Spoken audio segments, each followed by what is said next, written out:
Alors, dans un premier temps, Nicolas, est-ce que vous pouvez nous représenter un petit peu la naissance de Arkea Asset Management? On parle de quoi? Oui, effectivement. Donc, c'est une actualité qui est récente, puisque au 1er janvier 2025, donc c'est le regroupement de deux sociétés de gestion, Fédéral Finance Gestion et Schelcher Prince Gestion, issues du Crédit Mutuel Arkea.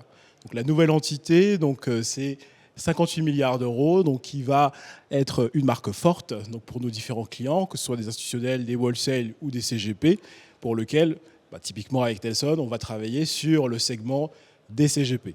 Notre objectif, clairement, c'est de pouvoir accompagner nos partenaires, CGP, assureurs, groupements de CGP, au plus proche, donc avec une équipe de 2 personnes qui va bientôt accueillir une 3e personne. Donc vous êtes la marque Asset Management des Bretons, finalement. Exactement. Les irréductibles.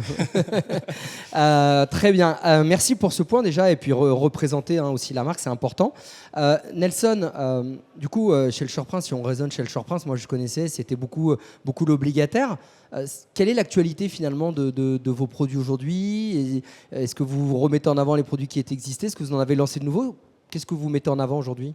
Alors effectivement, tu as bien raison. Donc on hérite de ce passé finalement et qui reste encore le présent de bel héritage, un très bel héritage. Nous avons d'ailleurs fait le choix chez Arkea Asset Management de dédier dans notre gamme produit une gamme dédiée Conviction Schelcher, avec de noms de fonds qui n'ont d'ailleurs pas changé et une gestion d'ailleurs qui est toujours présente et d'ailleurs séparée entre Paris et Brest. Cela dit, cette nouvelle marque nous permet aussi d'avoir une vision commune, qu'elle soit macroéconomique et marché. Sur l'actualité, nous venons de lancer un nouveau fonds échéance, Schelcher Global Yield 2031, qui est donc le successeur de notre précédent millésime échéance 2028. C'est un fonds qui investit à la fois sur les pays émergents et les pays développés.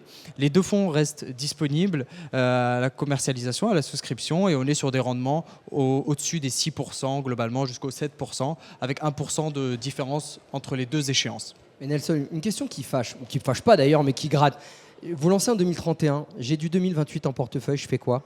Je dois l'arbitrer, je dois mettre une ligne complémentaire du 2031. Est-ce qu'on retrouve les mêmes lignes? Comment ça se passe?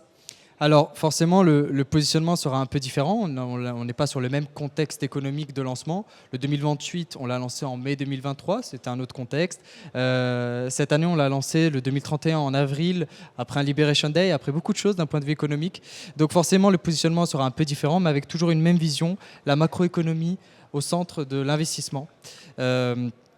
Honnêtement, l'échéance 2028 reste toujours très intéressante, notamment liée au fait que la duration est plutôt courte, avec une duration qui est déjà inférieure à 2 ans.